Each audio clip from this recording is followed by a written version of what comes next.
Welcome, guys, to How the Frack We Got Here, a show that takes the news and events of the week and try to make sense out of it all.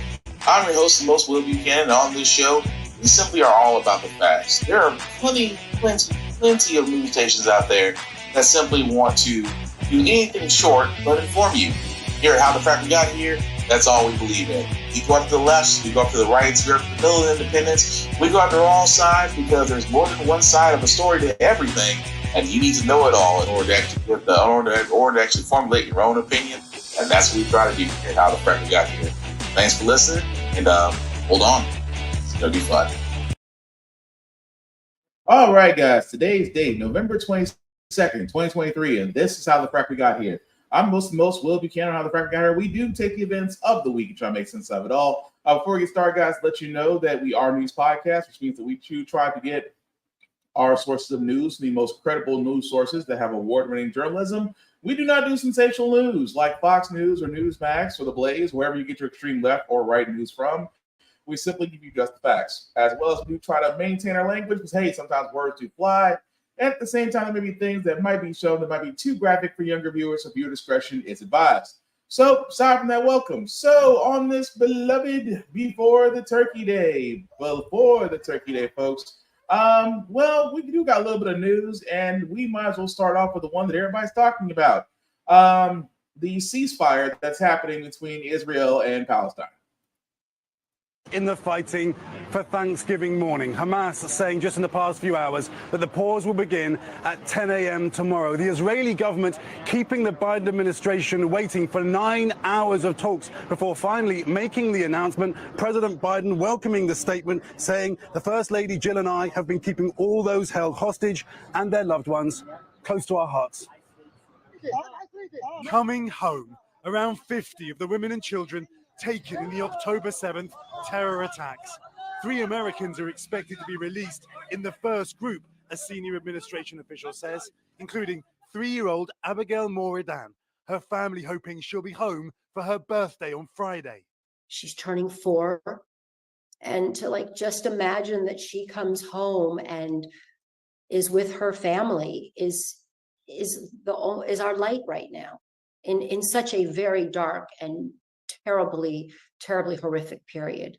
Here in Israel, urgent phone calls to families. The mother of 21-year-old Mia Sham, last seen in a Hamas propaganda video almost 5 weeks ago, praying she'll soon see her daughter in person. How are you feeling this morning, Karen? Shaking since the moment I woke up. It's like a Russian roulette.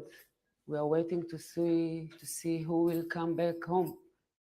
President Biden thanking mediators in Qatar and Egypt and Israel's prime minister, who pushed through the deal in a tense government meeting where he insisted a brief truce would not end the war.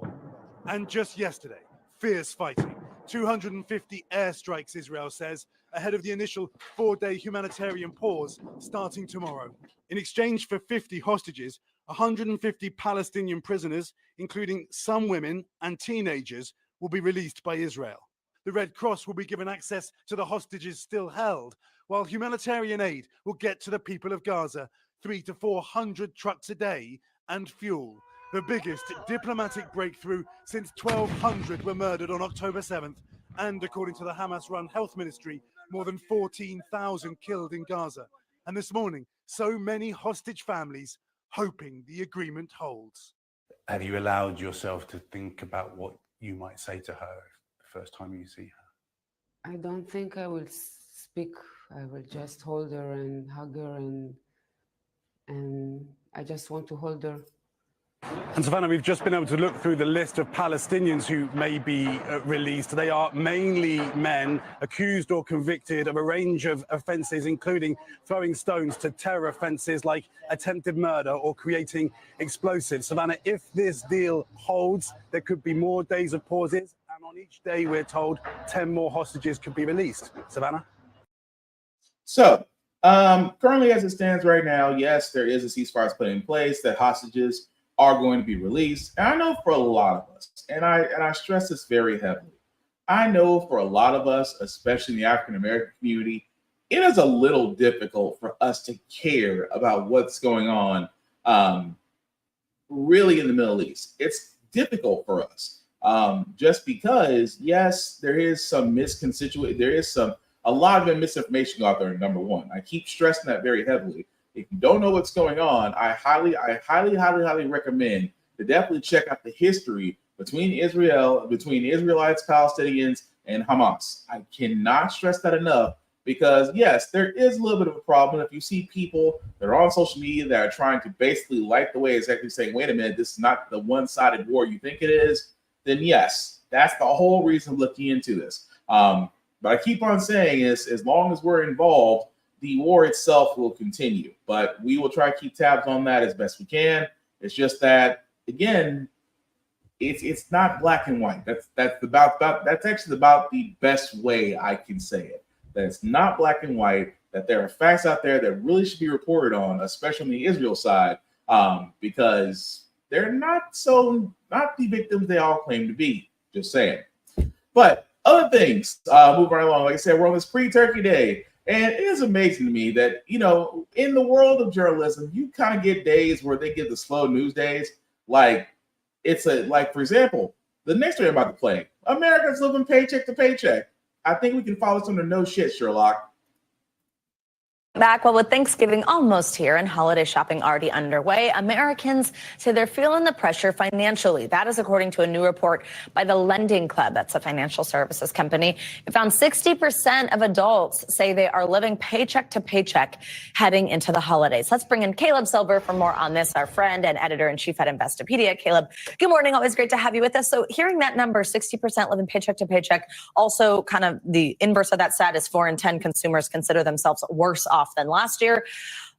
With inflation cooling, or at least we've kind of started to see that, and interest rates, at least a pause in the hikes, does it surprise you to hear stats like that? Yeah, because money has gotten more expensive over the last year and a half through all these interest rate hikes. So it's credit card debt, it's rent. Rent has gone up month after month. Food prices are still high. They've come down just a little bit, or at least they've stopped accelerating. So all the necessities, think about it, about a third of our paychecks usually go to housing. With rents rising, mortgage rates rising, that's now a little bit more than a third. That puts stress on everything else. And as you go into this holiday season where we're expected to buy, and people feel that stress because they feel the pressure to spend money on loved ones when in fact they don't have to, but it is a thing we get ourselves into every single season. So consumer spending is such a driver of the economy. Does understanding that people are living this way and how that may make them react over the next few months into the holiday season say anything about the overall health of the economy? Yeah, I mean, if consumers pull back on spending, that is 70% of GDP. So that could slow down the economy. That said, consumers rarely pull back on spending. And a big deal that's happened in the last couple of months, gas prices are way down. Gas prices is that psychological thing people see that makes them pull back on spending in other places, even though rent and food prices are high too. So what we know so far about how people may spend, a little bit of it we're getting from this Deloitte survey. It found that spending this week is expected to jump 13%. Shoppers expected to spend an average of $567 as they're doing that holiday shopping you're talking about for family members, for friends. What impact could that have on families that are already feeling strapped for cash? I mean, are you concerned about people being able to afford these expenses and then what it ultimately means for credit card debt? Yeah, well, they're just going to pile it onto their credit card debt. And a lot of people in that survey also said only 23% said they plan to pay it off. So people overspending without a plan to pay it off, that's never a good thing. And we also hear these reports and we see it out of Investopedia, people looking how to tap their savings, how to tap their 401k to get some extra cash. That is a no-no, my friend. You can't be doing that, especially around the holiday season. Give us more tips, maybe some more no-nos. Yeah. How should we budget? Well, the yeses are have a plan, stick to it, have that number in mind and challenge yourself to come in or below that number when you're spending. Comparison shop. You know, you can always get a better deal. Every time you look at something, whether it's off of Instagram or anywhere else, you get that discount code, use it, but also comparison shop. You can get better deals. We also talk about these online coupons and store deals you see out there. Use those and rewards cards. Get paid to shop by earning rewards or use your rewards from prior shopping to buy your gifts. That's a great way to not spend that extra money because you already earned it. Great tips. Thanks for the yes. So here's what's so crazy, that we literally just saw a report that said that 60% of Americans are living paycheck to paycheck. And the nearest thing they talk about is how to save money. Let's think about this for a second. We just saw a report that said 60% of Americans are now living paycheck to paycheck. And we're not asking the grand question that why is that? Why is the fact that it, of course, you guys hear me say this all the time on the show. Well, you know, especially at the end, I say everything goes up for your paycheck. Why are we not discussing income? And again, this is one of those things you think on Capitol Hill they would discuss. Why are we not discussing people's income? Why are we not discussing increases in income? Oh, that's right, because every time we do discuss increases in income, it just seems we get the other side of it. Oh, that means that prices on supplies will increase. Prices in the supply chain, supply chain will increase. The costs get passed on to the consumer, which they already do now, regardless of income. And for a lot of us, some of us are 1 or 2 paychecks away from basically being in poverty. And don't get me wrong, you should always learn how to save your money. Save your money, make your money work for you. I get it. But the fact that we still have inflation and that the Feds or the Federal Reserve thankfully hasn't raised the rates again because it hasn't slowed down inflation at all. At the same time, income is still exactly where it is, where most folks are not earning enough for sustainable means. Some people taking on multiple jobs, some people taking on side gigs, all because there is not enough to simply go around. But it amazes me so that how in the world that 60% of Americans, how does that number not alarm people to go, wait a minute, something's not right? Why are we being taxed, or why are we not being given enough? Why is our rates remaining the same? And it's amazing that that question does not get more attention. And again, I am not trying to knock the fact of saving your money. I am not trying to knock that fact of, you know, learning credit and finance. I honestly think if those classes were put more in public educational schools, I think that you would have a lot more fiscal responsible people. But that's just a part of the problem. You still have the problem of, you know, if you've been working at the same job and that your everything else but your job's income has gone up, a little bit of a problem. That is all I'm saying. But again, I just find it amazing. Also, if you're watching Facebook, guys, I apologize because apparently mentioning anything about the war seems to be inciting violence. And again, I don't mean to go on a little mini rant about this Facebook because I see it as you guys have wanted to let me know. So you Facebook robots out there, you AI people, I just have to say this so well. It is amazing to me that on social media, especially on Facebook, you can have a girl twerking and it's not a problem. You can talk about domestic violence, it's not a problem. You can talk about pedophilia, it's not a problem. You can glorify destruction, that's not a problem. But you're gonna sit there and tell me that if I tell people to, hey, you might want to look more into the history behind these two countries and why they're fighting before you just jump on any bandwagon, before you say pray for Israel or pray for Palestine, you might want to do your research because again, there's a lot out there that's not being mentioned, and there's a nice little propaganda campaign that unfortunately Americans are tied to, that if more people looked into it, we all would not be saying pray for Israel. And yet Facebook says that is inciting violence. I would like to know how, considering everything else that's on Facebook that incites violence, but me telling people to get informed incites violence. I know I said that we try to remain professional in this podcast, but when it comes to Facebook, fuck them and fuck Zuckerberg. Moving right along, I wanted to cover this as well because, well, I can't be the first person that says this. I have to give it to George Carlin, one of my favorite comedians, God rest his soul, because again, when I see stories like this, I wonder really about churches and the whole idea of them getting into the pulpit. What I mean is this gentleman right here, Bob Vander Plaats, who is the CEO of let's see where it's at, of the Family Leader. So he's a CEO and president. So and this is another thing that's going to bother me. A CEO who is a leader of a business and he endorses DeSantis' presidential bid. Okay. Now, as an individual, no problem. I mean, like I said before, guys, it is getting to the point to where we're going to be entering the year of the presidential candidacy runs. And if you guys have been following this podcast, I've already told you what to expect. I told you that Tim Scott's already gone. Uncle Tom, Tim Scott's already gone. America's creepiest Christian, Mike Pence, is gone. Two other ones who didn't even make the debate, they're gone. So that just leaves DeSantis, Vivek Ramaswamy, and Nikki Haley.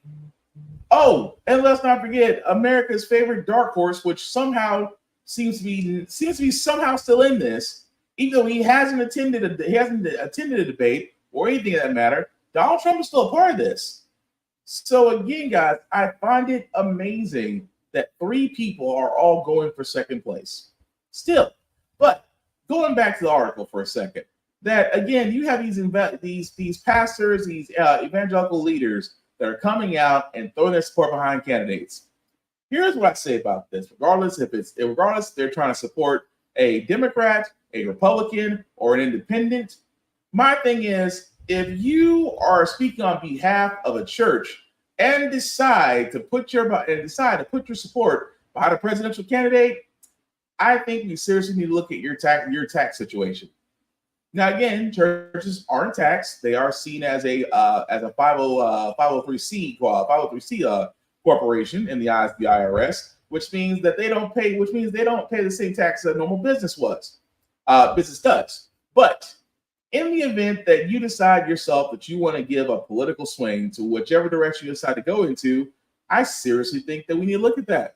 Because like George Carlin said, if you want to sit there from your pulpit and decide to play politics, then you should pay the price of admission and taxes just like everybody else. Because that's always bothered me.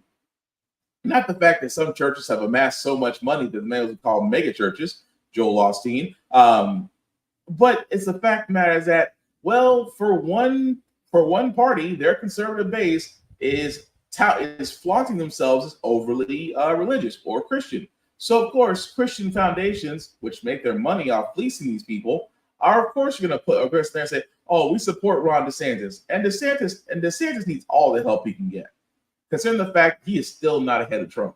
And Nikki Haley, although again a woman that's actually going to trying to be the leader of an all boys club, is trying to get the nomination. I still say it's far few and in between, but she's got a better chance than DeSantis does. And DeSantis, I keep saying, guys, is just another version of Trump that has yet to be caught. But I wouldn't be surprised. But again, churches coming out. Every time I say this, every time I see a church coming out and trying to throw support behind somebody, this is when I sit there and I say, you know what? That's where you need to start looking at church and change its tax code. And watch how quickly these churches get silent. Hey, man, don't mess with the church's money.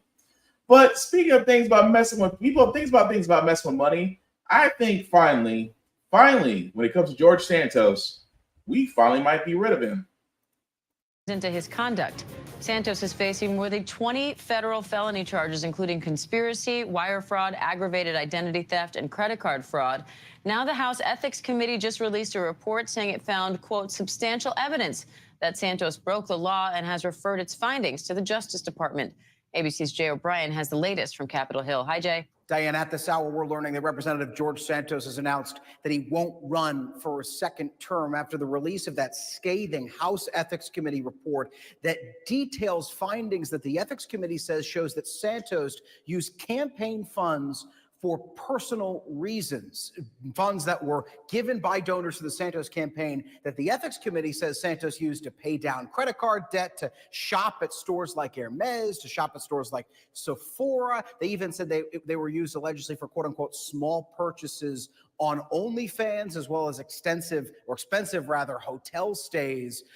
This all comes as Santos faces those federal indictments as well. Federal prosecutors making similar allegations to which Santos has pled not guilty. Now, the House voted previously not to expel George Santos you needed 2/3 majority to expel anyone from Congress, and that threshold was not met the last time the House voted on this. But we've heard from New York Republicans who have long been critical of Santos, who have said that they are interested in bringing a resolution to expel Santos yet again to the House floor in the wake of this ethics report, as well as other members of Congress who have said similar things. So the question facing George Santos at this hour is, despite the fact that he's saying he's not going to run for re-election, can he hold on to his current seat in the House after a potential another vote to expel him from Congress in the wake of this ethics report, Diane?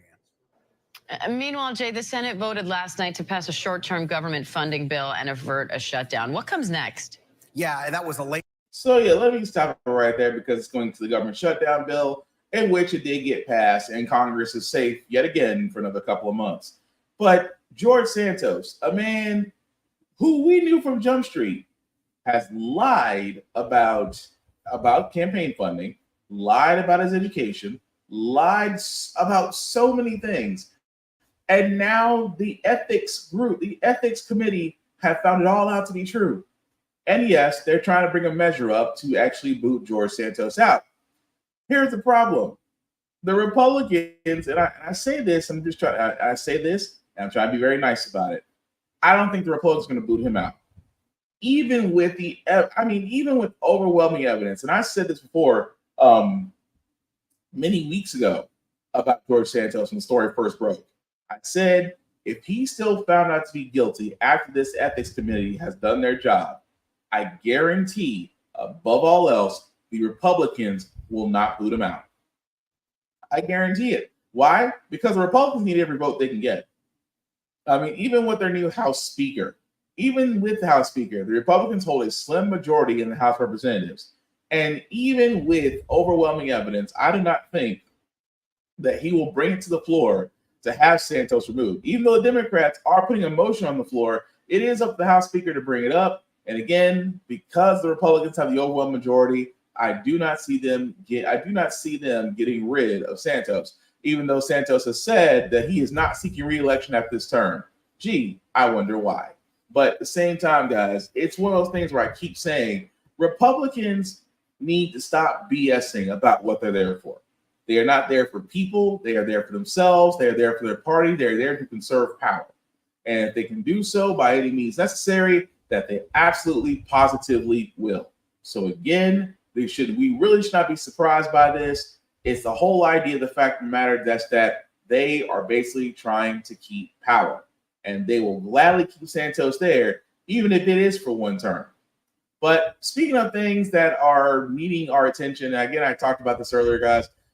Interesting article that came across that in 2024, on the Democratic side, that Biden may have a black voter problem. And the thing about it is, because NBC News is the one reporting this, said that Biden's net approval rating among black voters has dropped nearly 20 points over the course of this year. And that some black voters feel disenfranchised because they feel like the 81-year-old president has not done anything for the black community. And again, this has been the age-old issue that Democrats have a problem with, and Republicans don't even try. What I mean by that is the minority vote, because black voters have saved a lot of elections, specifically more recently, the one in Georgia was actually saved. The one in Georgia turned Georgia to a blue state, the one that gave Georgia its first black senator in ever recorded history. And the thing about it is that was on the backs of black voters. And so, I get this argument. I really do, that when it comes to black voters, we only seem important around election time. And this is a stigma that, yes, even I do fight with others when I'm trying to encourage others to vote and get informed, and not just look at two choices and go, this is all I've got. Because yes, I implore the Democratic group out there, the Democrats, their political party as a whole, because if you think about it, that's always been the problem. That yes, when you had Obama, you had a lot of people interested because you had a face you could relate to. You had a face that we could put to. You had a face that we can get behind. It was history making, and that every black person felt the need to do their part to get President Obama in the White House. Yes, that is true. But on the flip side of it, what are Democrats trying to push for? Because I don't see them pushing, aside from two attempts during Biden's, I like to call his liberal progressive agenda, if it makes sense. because Biden did try to push the George Floyd police reform bill, which would have banned chokeholds, which would have banned no-knock warrants, which would have asked for immediate police reform and how things were done. But again, America's Uncle Tom, Tim Scott, killed that bill. They did try to push forward with the former senator's bill for voting rights, and again, that was killed. But aside from those two things that were put through, that would have initially helped African Americans. African Americans are asking the same question: what more has the Democratic Party done for them? And this has always been the Democrats' problem. The outreach only seems to be outreach when it's election time. It's not around the times when African Americans are seeing more disparities, more brutal police attacks, discrimination in the job, discrimination at in schools. Because we talked about the young man in Texas whose hair, because his hair was an issue, and that nothing was wrong with his hair. The school was adamant that it violated standards. Amazingly enough, this only happens with African American kids and hairstyles that certain napkins can't have or can't really do properly. But the point I'm making out of this is, when it comes to Democrats, nothing is really being done outside of outreach for voting that you're not pushing forward. And I know a lot of people are sitting there saying, so they should just push forward with a African American agenda. Let me make a point. I want to make this correlation, and you go with me on this. We've been asking for lynching to be a federal hate crime ever since the Jim Crow era. Ever since that a rope or a burning cross outside of a Black person's home was a sign of hatred, was a sign of a hate crime, and for the longest time, lynching was not seen as a federal hate crime. It just became a law a year ago. Back in 2022 is where lynching finally was seen as a federal hate crime. Think about that. It took well over 80 plus years for lynching to become a federal hate crime. Now, at the beginning of COVID, where we didn't actually have a lot of information on COVID, and of course, Trump out there decided to say, well, it came from China, that Chinese people were carrying it. Chinese people are responsible for it, that some lab in China was studying the virus and it got out.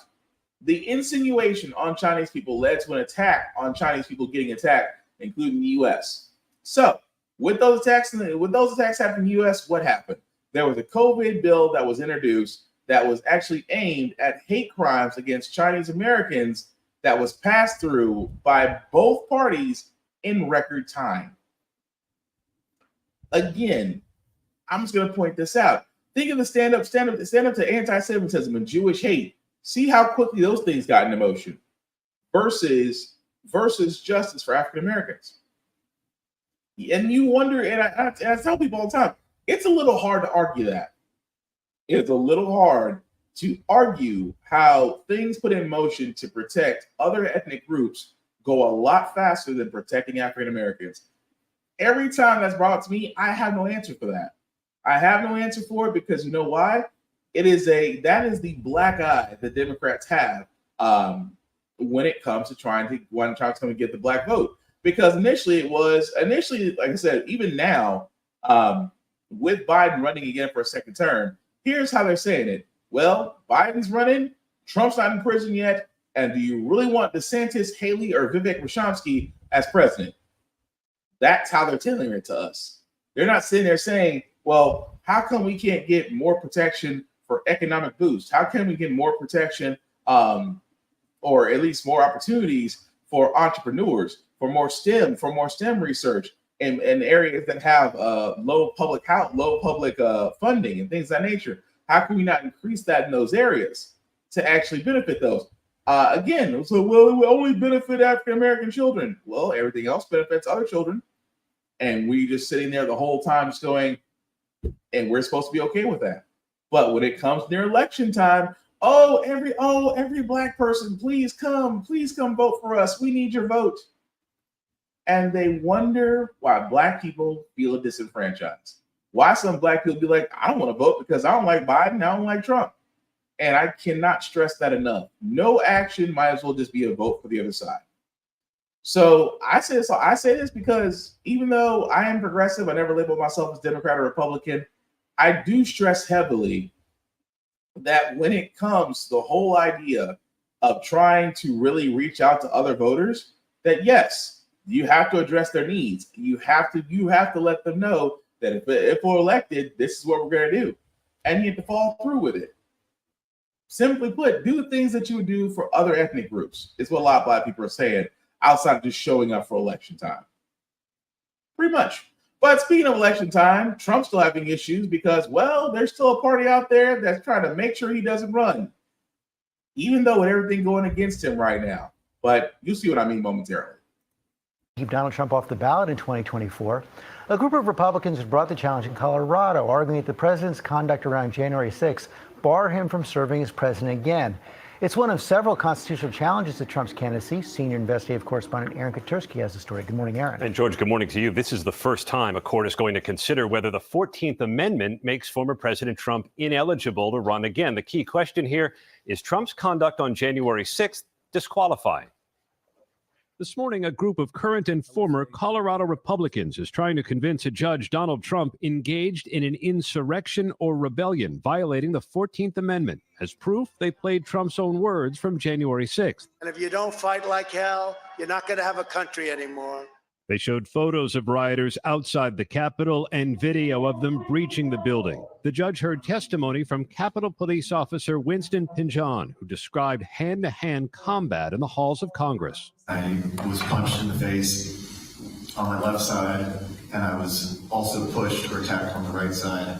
And before I knew it, they had knocked me on my back, and I couldn't see anything. Trump's legal team pointed to another part of Trump's speech on January 6th.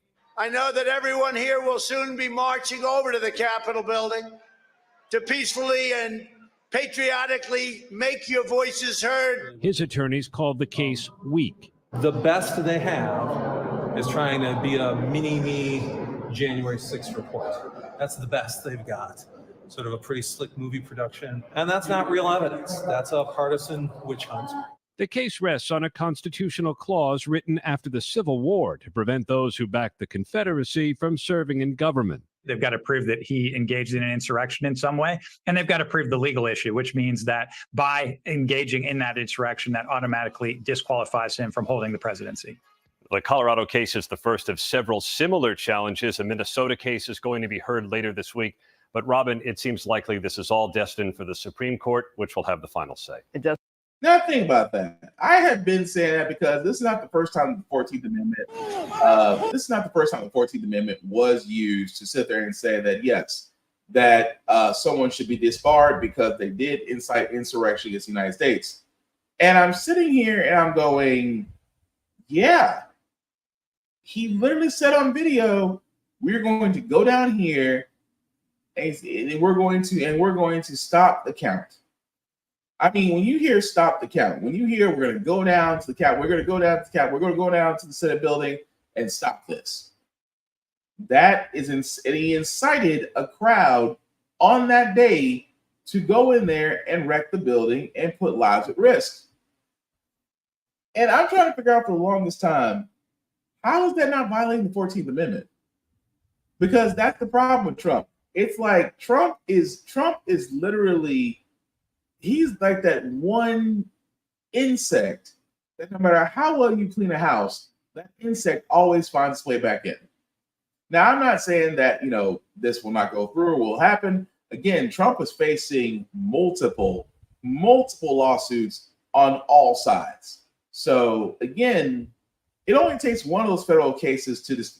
It only takes one guilty verdict from one of those federal cases to turn around and sit there and say, now this person can no longer run for office, which again would make Haley, Rashomsky, and DeSantis very freaking happy. Because let's be honest, if Trump still sticks around through all of this, there is a strong chance he can still get the Republican nomination.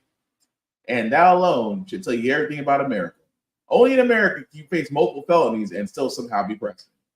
But there's another reason why I wanted to bring up voting rights, guys, because this is something I wish got blasted a lot more on the news, because, again, they are basically gutting parts of of landmark cases. And every time they gut something, it has an immediate impact. Most importantly, the Voting Rights Act. And just recently, there was a ruling that should make us all very concerned.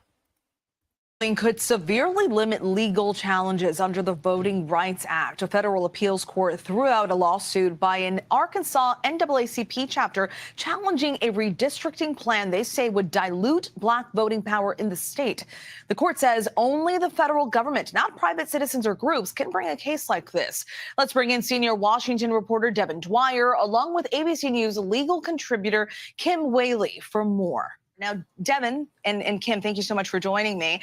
Devin, what went into this decision? Yeah, Stephanie, this was a decision about who can sue to enforce the Voting Rights Act. For 40 years, individuals and civil rights groups have been able to bring challenges to voting laws, election maps that they allege have been discriminatory on the basis of race. And courts at all levels of the federal system have decided those cases. But here yesterday in the 8th Circuit Court of Appeals, a judge appointed by Donald Trump, former clerk to Justice Clarence Thomas, said that reasoning that individuals and civil rights groups could bring these cases is on flimsy footing. Judge David Strauss said that, in fact, the text of the Voting Rights Act only names one person explicitly who can enforce it. That's the Attorney General. He said the fact that the law doesn't name anyone else means no one else can bring a challenge to a voting law in a given state under Section 2 of the Voting Rights Act. And therefore, he tossed out this challenge by the Arkansas NAACP, as you said, and blocked it from going forward.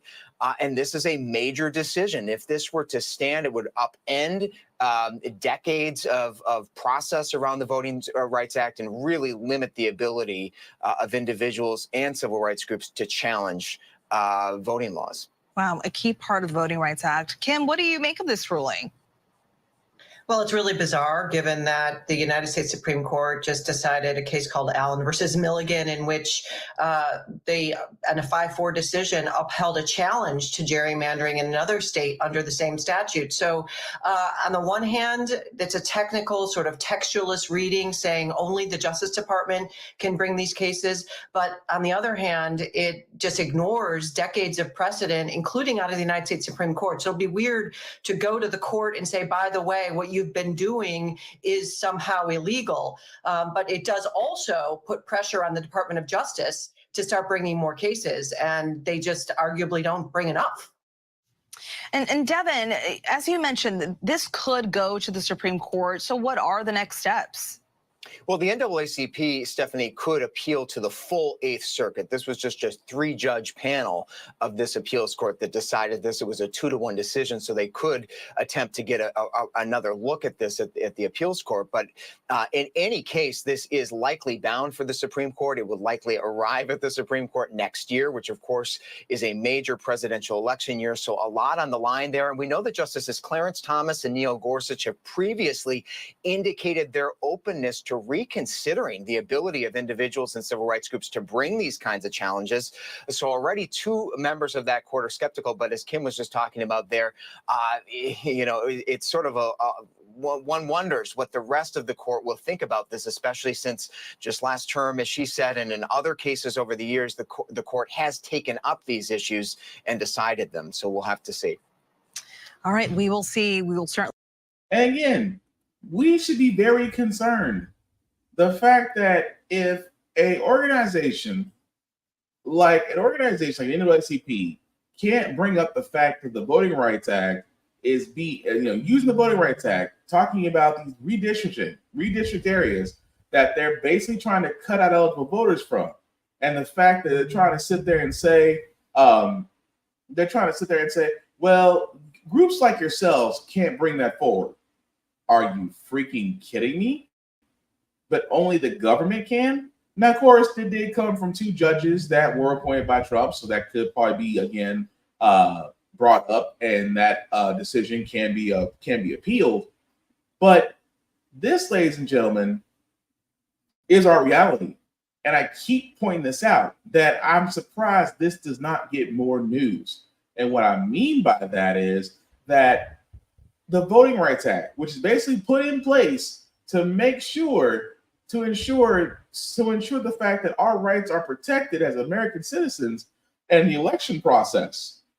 And you get told by 2 judges that we use that and say, hey, and let's be honest, what conservatives are doing, if we say that these conservatives are basically trying to remap or redistrict areas to where it cuts out eligible voters, and we're saying this is a violation of the Voting Rights Act, and the answer you come back and say, maybe, but you're not the ones that can bring that up and use that.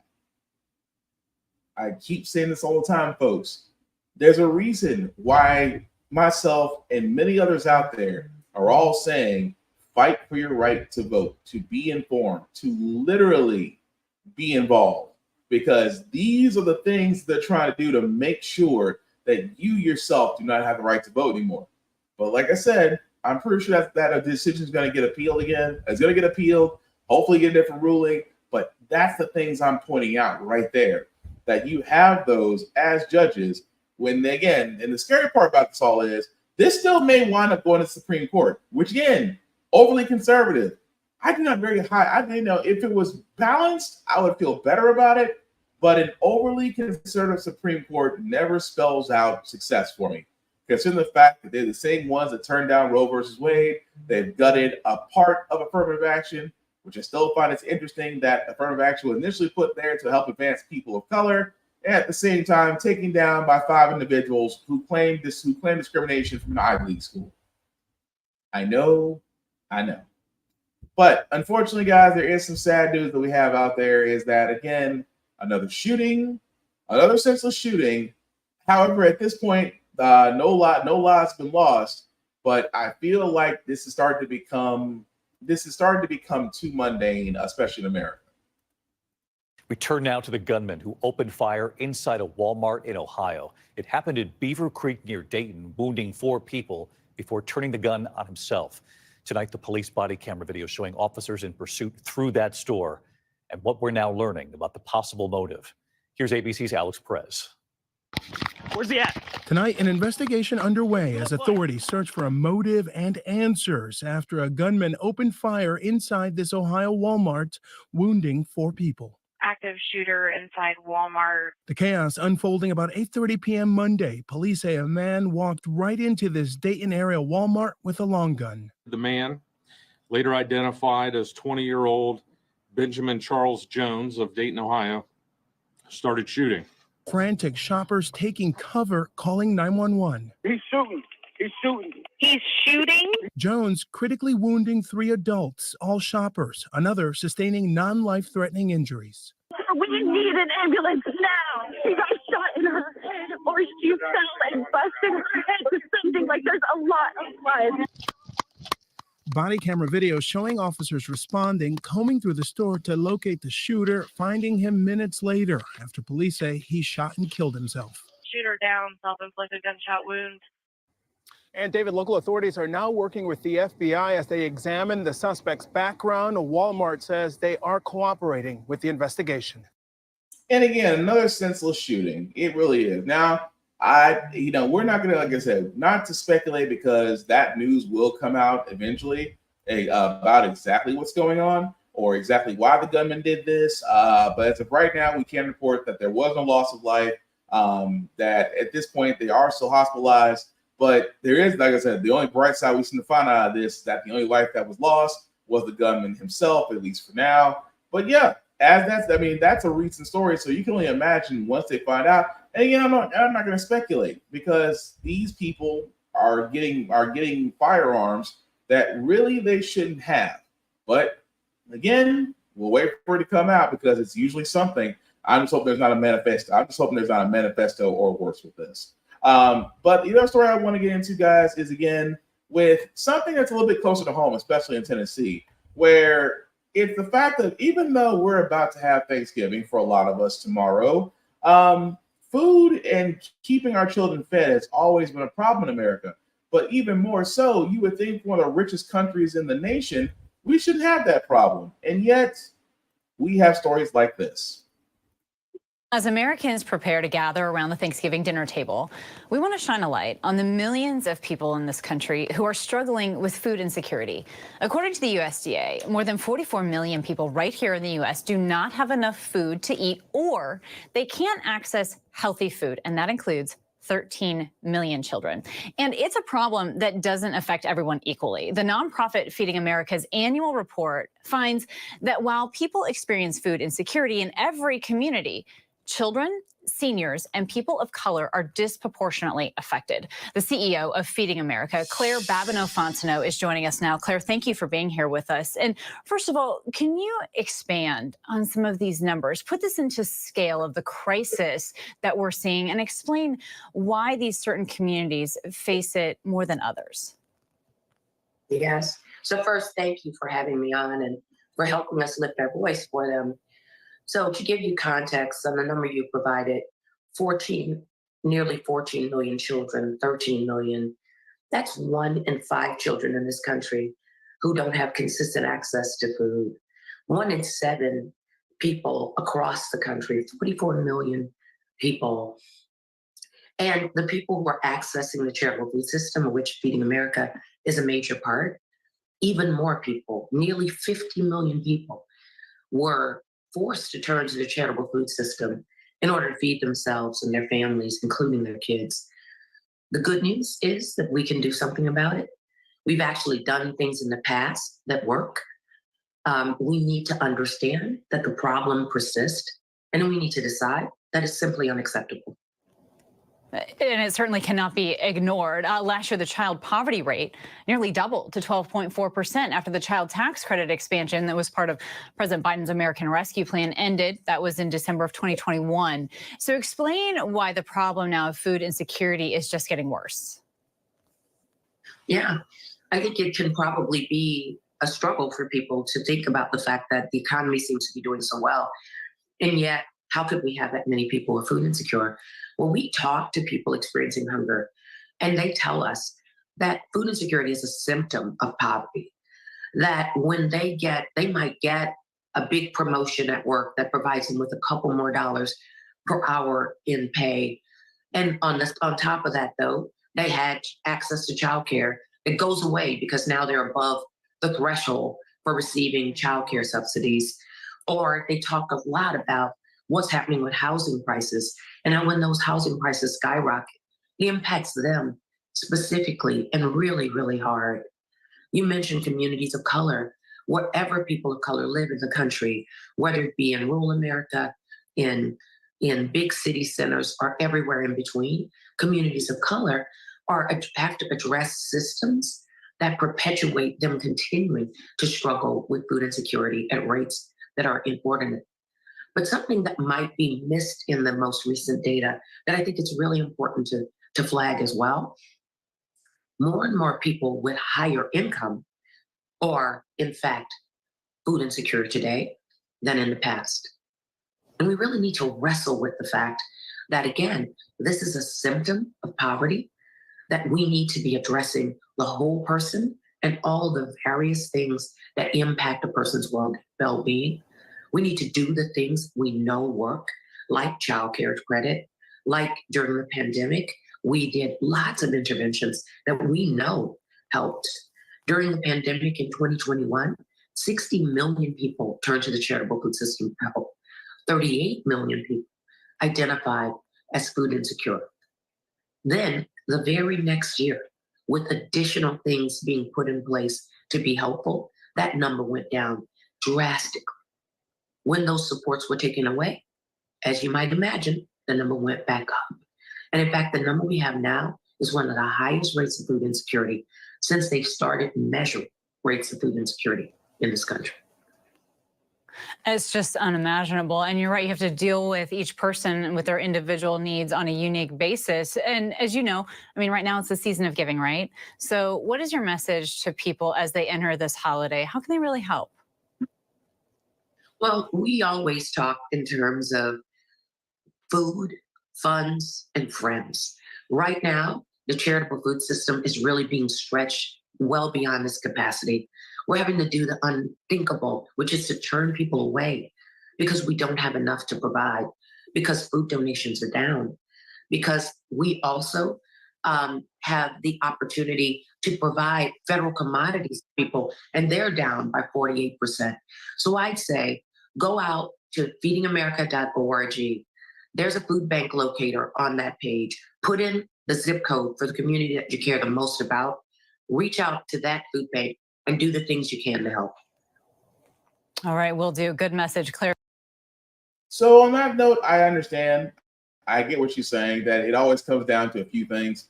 But whenever it comes to food insecurities, I've always said it best. It is income, it is location, it is the fact that not being done is enough. And I get all that. But I also sit there and say when it comes to federal funding, that you have states out there that do some stupid stuff. Hence my home state of progressively backwards ass Tennessee, where they are currently, and I wish I could make this up, deciding on possibly rejecting $2 billion from the federal government that could actually help to keep kids fed in school. I wish I could make this up. What do you think? Would you or should your schools turn down $2 billion? Tennessee could be the first state ever to turn down money from the federal government. Lawmakers say the money comes with strings attached. John Piersos explains how this could impact your children in tonight's Eye on Education. Tennessee could be the first state ever to say no to federal education money. In this case, it's $1.9 billion. A task force is weighing that possibility this week. But to threaten to not accept it is in my opinion, and ask Tennessee taxpayers to pick up the tab is just poor policy. President of Professional Educators of Tennessee, J.C. Bowman, says that money is typically used to help low-income students, students with disabilities, and fund school lunches. Bowman says teachers have serious concerns. They're afraid that if we do away with free and reduced lunch, for example, the kids aren't going to be fed. Now you're back to the problem of hungry kids, and hungry kids don't learn. Some Republican lawmakers argue the state should not accept money with strings attached and use the state's money however they choose instead. One parent of a child in Knox County thinks it's worth exploring. I do think states should be independently able to make those decisions. If the state rejects the money, it would go to other states. Tennessee would use its own money how they see fit to fill the gaps, which would be more taxpayer money. I mean, there's better ways to spend our tax money than doubling it out. There's tons of things that we could use our taxpayer dollars for. The task force is watching presentations this week from various agencies related to the federal funding. In Knoxville, John Piersos, WVLT News. So what's messed up about this is that they have a chance. Again, $2 billion in education funding. Tennessee is one of the worst states. They are a red state. And I haven't seen this a lot on this show, that whenever it comes to red states are usually the most poorest states. And they're failing in education. They're failing in education, literacy, overall skills, graduation rates. They are failing behind everything, but they're increasing in welfare and in food stamp support. And I'm not just, and that's usually mostly from the napkins. The thing I'm getting out of this is that why are they rejecting $2 billion that could be a major boost to the educational system in Tennessee? Oh, well, it's federal, so it must have strings attached. Oh, like what? Making sure kids are fed? Making sure certain grade points are being met? Making sure certain standards are being put in place? Tell me where the string is, where if it does come strings attached, it can't be anything more than that. And aside from that, it's always been the South that has always been the most hesitant to take federal assistance, unless Mother Nature comes through and all of a sudden we can really use the help from the government. Yeah, once a hurricane or tornado has ran through your state, now you want help. But again, it always makes me that, well, states should be able to operate independently and use their own dollars. Tennessee Nashville just agreed to build a nearly $10 billion stadium. And guess who's footing the bill? I am only pointing this out because it's amazing to me that here in Middle Tennessee, that you can build an entertainment center, a stadium, destroy said stadium, build a new stadium, build a convention center, build an amphitheater, build a park, tear down a park, build a soccer field, which, by the way, was funded not by the city, but by through its own crowdsourcing. So that's an exception. But the simple fact of the matter is, guys, states saying that they can use their own state's dollars, that alone is kind of scary, especially when it comes to those states who are basically red states that are definitely not fiscally responsible with handling state funds. I am just pointing that out. But yet they still decide. I would like to think that cooler heads would prevail with the Tennessee State Legislature, but again, I'm concerned because they're really going to turn down $2 billion that can go a long way in education, but swear up and down there must be a strings attached to this, and that's why a lot of them. And I'm thinking to myself, I'm a parent that has a child in school in Tennessee. It would benefit them greatly, and at the same time, I don't see the downside in saying why not. But that's just me. But another story, guys, that we should know about is that the New York Benevolent, how can I put this out? The Police Benevolent Association of the City of New York and 60 other law enforcement unions were challenging the chokehold ban that was being put into law by at New York. Thankfully, the New York State Court of Appeals upholds the bans on chokeholds for good reason. They're chokeholds. Now, again, guys, this does stem from Eric Gardner. This does stem from George Floyd and others who were killed in police custody. So, again, chokeholds have never seemed to me, because let's just be honest, chokeholds are usually put in place by very overzealous law enforcement that don't know when they need to let go. At the same time, they have led to deaths or grave injury. So, again, I keep saying this all the time. Police out there with law enforcement, because there definitely does need there needs to be law enforcement reform in America. And I think to myself, a police officer has backup, taser, mace, and restraints. Keep in mind, you have at least 3 items that are considered non-lethal, but they always go to the chokehold.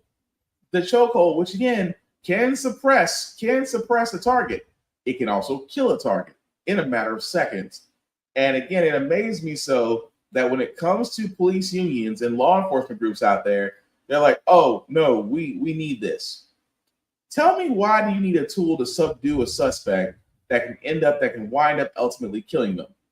I don't blame the Court of Appeals for holding this up, because it seems like law enforcement is going to do a lot more to prove why they need this chokehold maneuver. And that time, they fell short, and I'm happy about it.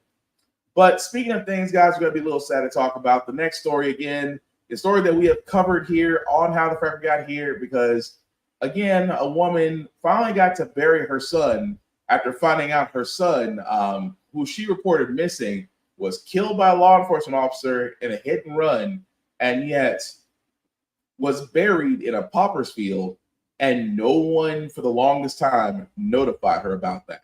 That alone is every parent's worst nightmare. Tonight, a mother's anguish turning to anger.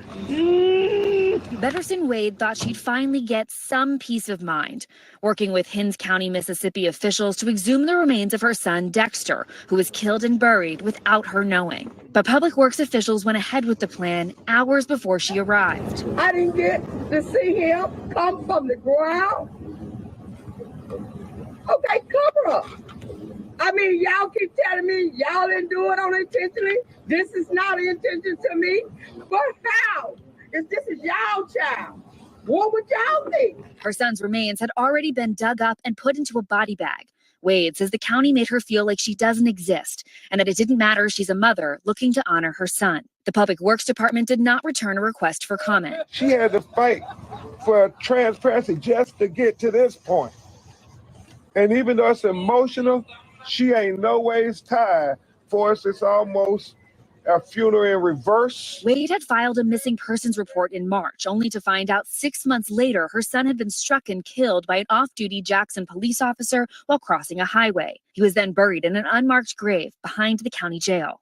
Only thing I could say, Dexter, I tried to find you and I couldn't. I'm sorry, baby. I'm sorry you are here. Jackson police have not responded to NBC's questions about the case, but according to the coroner's office, an investigator did identify Dexter and shared contact information for his mother with the police. But Betterson says she never got a call. At no point have we identified or did any investigation reveal that there was any police misconduct in this process and that there was any malicious intent. The premature exhumation, another insult for a grieving mother. And as her attorneys see it, a situation that now makes it impossible to know the condition in which Dexter's remains were buried. And it begs the question about all those other unknown bodies in that graveyard. How many of those families that think their loved ones are missing? We're going to get to the truth. Not just for your son, but for other children. All right, with that, Maura Barrett joins us now live in the studio. So, Maura, my question is, because we don't really know this, I don't know if we know this yet. There was an off-duty officer who hit that man who sort of led to all this. Do we know if that person has been investigated? Are they charged? Do we even know their name?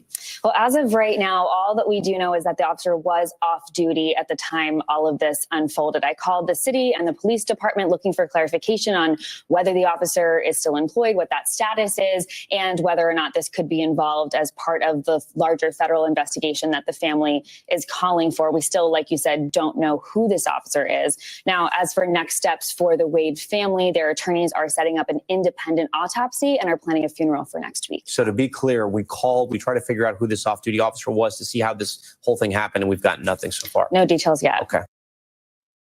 Isn't that kind of interesting? That's interesting. So let me get this straight. A mother files for a missing report on her son. Her son is hit by an off-duty police officer. The son is also buried in the field.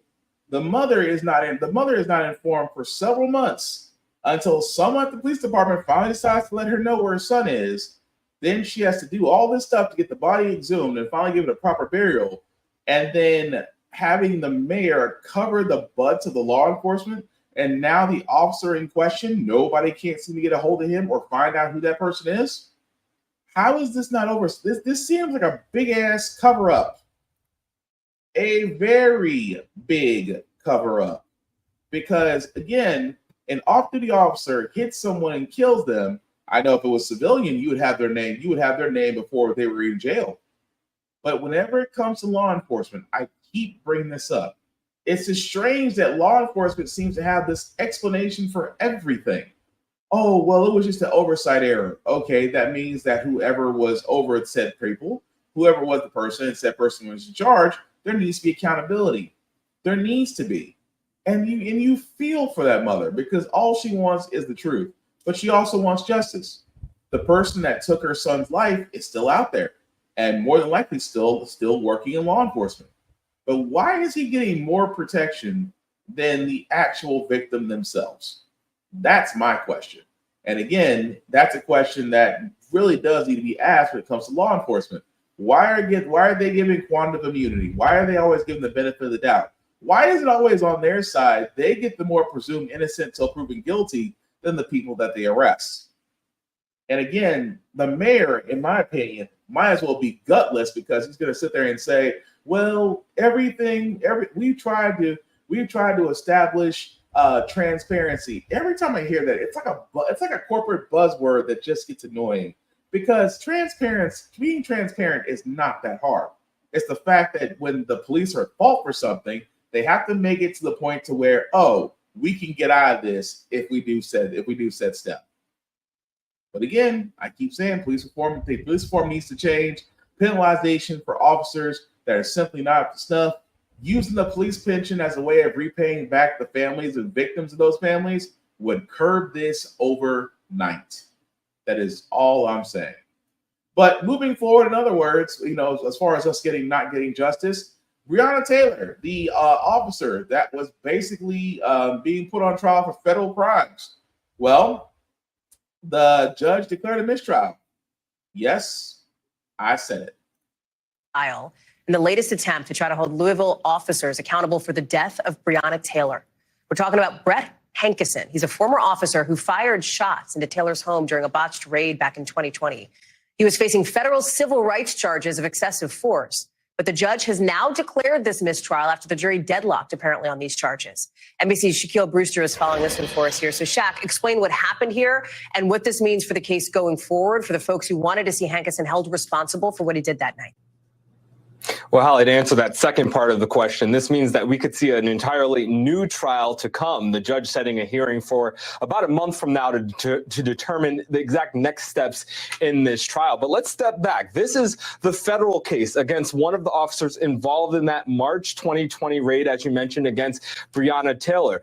You know kind of the fact pattern there where her boyfriend said they feared a break-in. They heard a noise at the door in the overnight hours in March of 2020 when police busted in. Her boyfriend fired one shot, hitting an officer. Now, Hankinson, while he didn't shoot Breonna Taylor, prosecutors allege that he essentially acted recklessly, that he used excessive force because he then went to a window and a sliding glass door that were covered, they say, by blinds and a curtain, and then fired 10 shots into not only Breonna Taylor's apartment, but also the apartment of her neighbors that included a young family.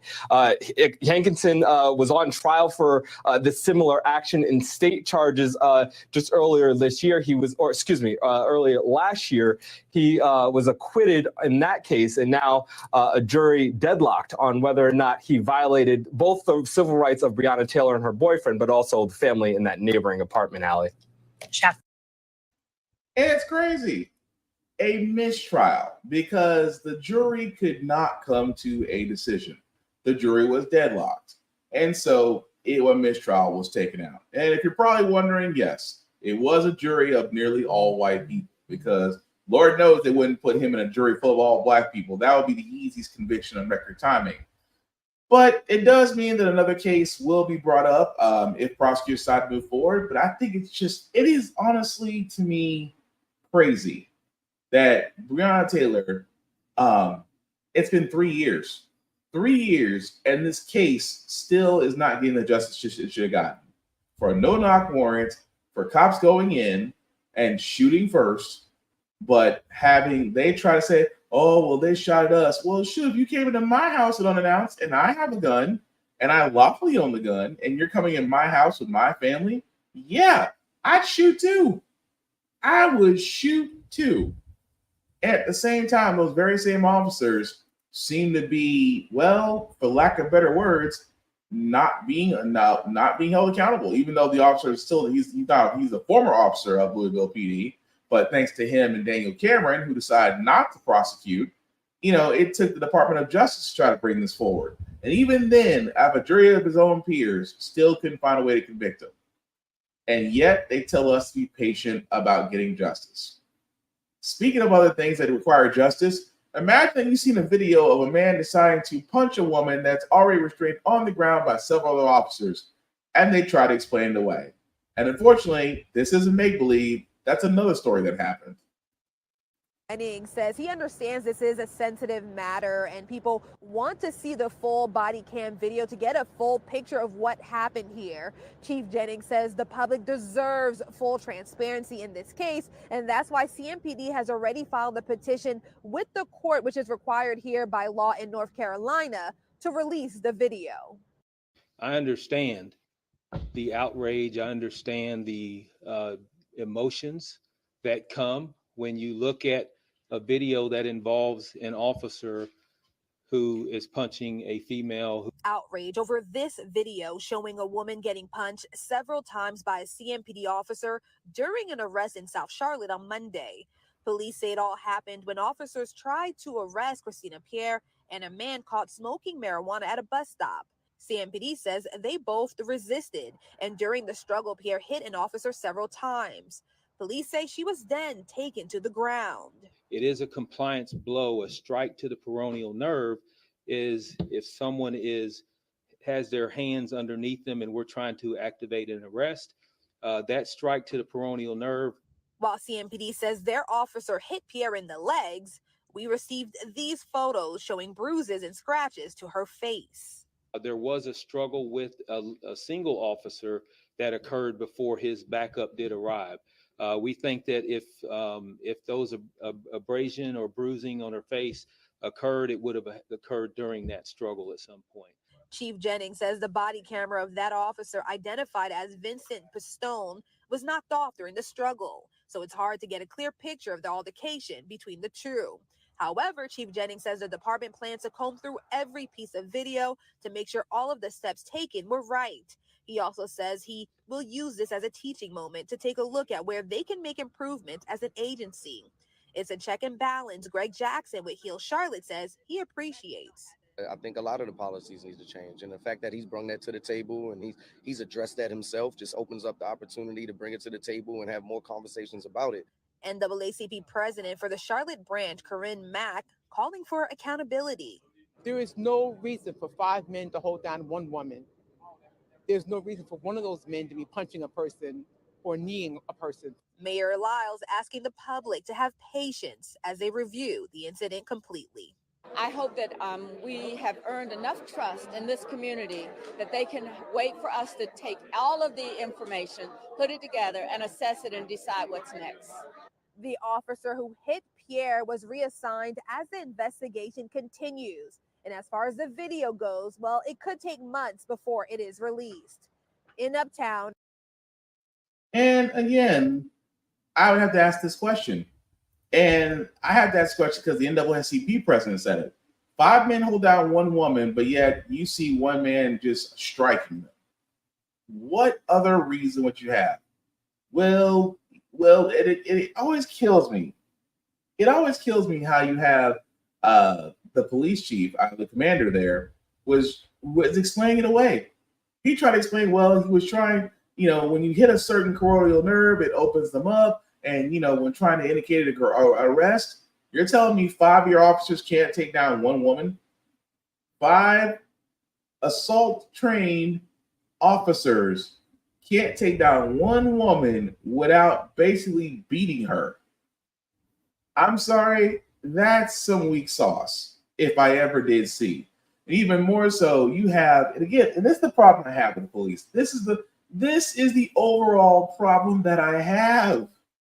It's just that whenever the police are always caught in the wrong, they need all this time. We need to investigate. We need to look at the video. We need to look at this. So I sit there and say, okay, so if they're all said and done and the officer's in the wrong, will the officer be fired? Will the officer be blacklisted? Will the officers that also held said woman down while said police officer did strike her, will they also be blacklisted? Will they also be brought up on assault charges? Will they be tried to the full extent of the law? Because if they're not, then all you're pretty much telling us is lip service. Because, again, there is no excuse why 5 men holding down a woman and yet 1 needs to strike her in order for them to subdue her. At the same time, this is all over marijuana? You decided to take somebody over marijuana. And another reason why marijuana might as well just be legal and taxed, because again, when it comes to law enforcement, there always seems to be an overabundance of excessive force, but leave it to those, especially in the mayor's office, the police chief, everyone else will try to explain it away. And this is why I keep saying, until certain things are put in place, actual reform may not happen. But we're going to go ahead and move on, guys, to our feel-good segment, because usually how the Frack we got here, we usually cover a lot of things that are doom and gloom. Sometimes it makes you lose your faith in humanity, but hey, it's tomorrow. It's Wednesday. Tomorrow is Thanksgiving. And really quickly, whether or not you do Thanksgiving, Friendsgiving, or it's just a reason to get together, hopefully you guys can do so with your family, your loved ones, people you care about, to maybe take the day. And if you are working, please, may your shift be quick and safe. And if you're not, enjoy the day with your loved ones. Find something to be thankful for, to be grateful for. That's the whole thing about Thanksgiving, not just because of the fact that, well, pilgrims decided to kill the Indians after they saved them. But that's a whole other part of history we're not going to talk about right now, although we should. The thing about Thanksgiving is, guys, take the time to spend it with your loved ones. Enjoy some turkey or non-turkey if you're vegan, and some football if you're into that. If not, enjoy the wonderful streaming services that are out there. But again, take the time to be with your loved ones and enjoy the day if you can. That also being said, guys, we want to leave you out with some feel-good vibes, and hopefully the story will do it, because this is involving a pair of Eagle fans. Because let's be honest, we see those people out there in various areas that are always trying to hand you something. Well, these two Eagle fans decided to take something that someone was handing out, and let's just say it changed their entire day of going to watch an Eagles game. Hopefully it'll bring you some joy, because it definitely did for me.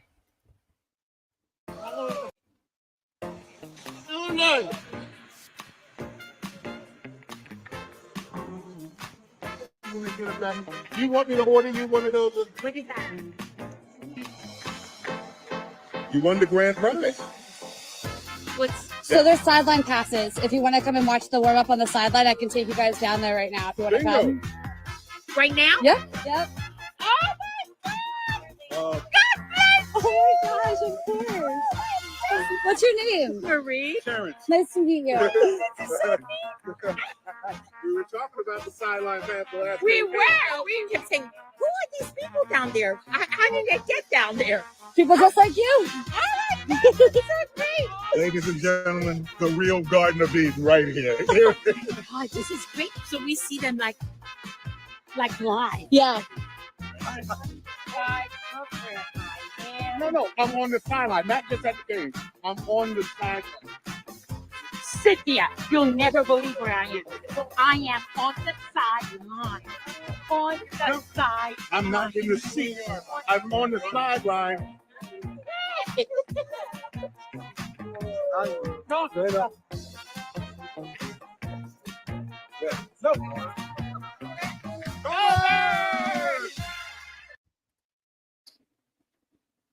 And again, I just thought that was pretty cool, because you never know. Like I said, not accepting something, guys, which they did, because again, you don't know what people are giving you.